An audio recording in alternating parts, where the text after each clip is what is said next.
Le Seigneur soit avec vous. Ce 34e dimanche du temps ordinaire est appelé dimanche du Christ roi. L'Église n'a pas inventé cette expression. Jésus se donne à lui-même ce titre dans l'évangile que nous venons d'écouter.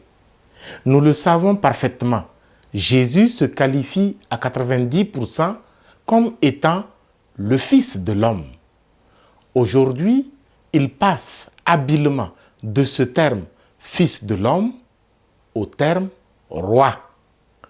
Il dit en effet dans un premier temps, quand le Fils de l'homme viendra dans sa gloire.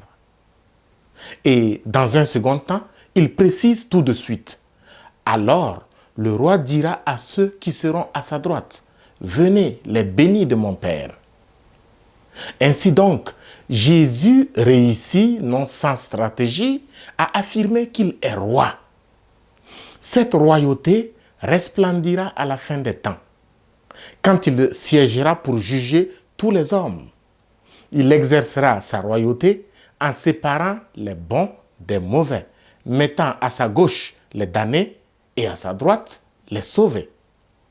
En écoutant attentivement la description de la fin, nous nous rendons bien compte que les uns et les autres ont de la peine à le reconnaître. Seigneur, quand est-ce que nous t'avons vu?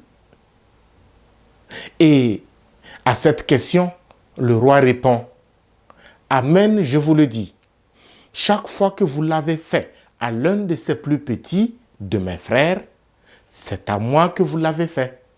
À partir de la réponse finale du roi, nous comprenons pourquoi les hommes et les femmes vivant sur la terre ne le reconnaissent pas, puisque notre compréhension de roi est complètement différente de la royauté de Jésus.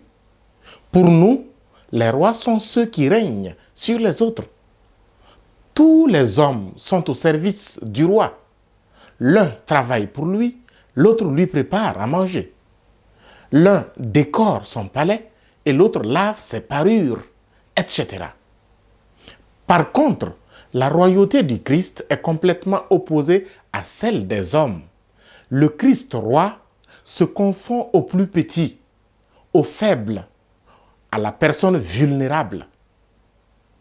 Ceux-là même que les puissants de la terre utilisent pour s'enrichir et dominer les autres. Voilà pourquoi, même nous l'ayant dit tout aussi ouvertement, il nous sera toujours difficile de le reconnaître.